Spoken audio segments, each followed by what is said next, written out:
Today is Monday, February 25th, and this is the ADM Investor Services Weekly Market Kickoff.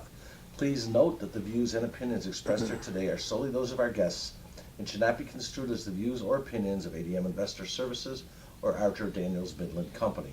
Today's guests are Steve Freed, Vice President of Grain Research at ADMIS, and Alan Bush, ADM Investor Services Senior Financial Economist. Steve, let's start with the grain markets this morning.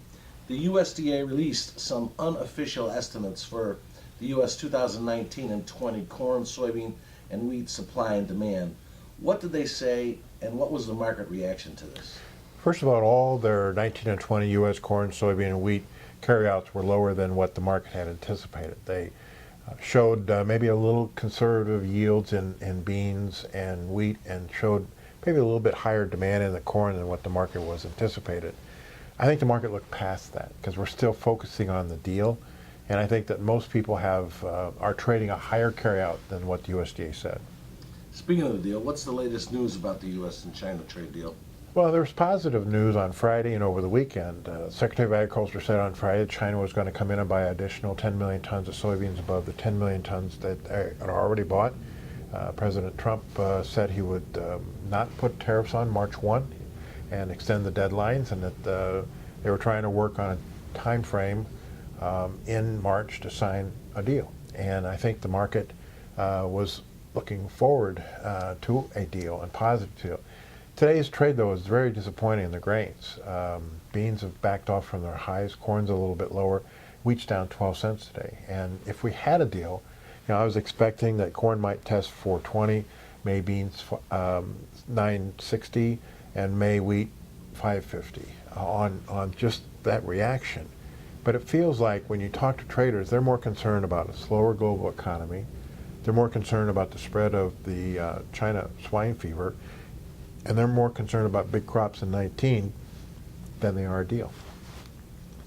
Talk about a slower world economy and the spread of African swine fever in China. What could that do to 2019 world crop prices? I think it could make them go lower. This morning they were talking about how after the Chinese holiday, soybean crush margins in China actually went positive. Now they've gone negative. They talk about spreading is out of control in China. It's now in 5 provinces in Vietnam.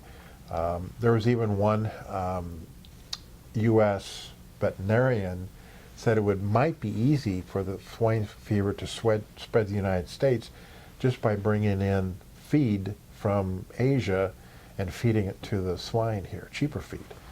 And so all of these things, I think, could contribute to bigger carryouts and lower prices in 2019.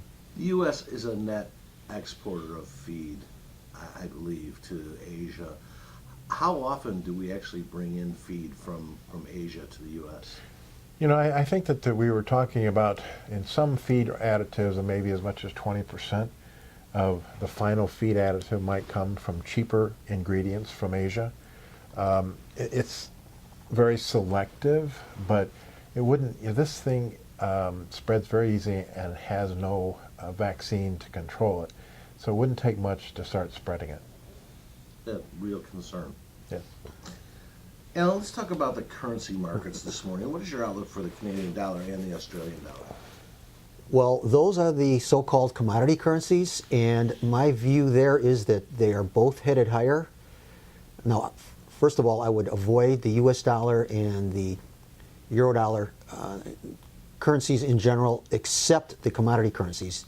There's a very bullish case building for the Australian dollar and the Canadian, and as industrial commodity prices increase, I think that those two currencies are likely to trend higher, not straight up, but a move that generally works higher. Alan, Steve here talked a little bit about a slower world economy. What do you think about that, and what is your outlook for industrial metals based on that, if you agree or if you disagree? It would be otherwise, but specifically copper.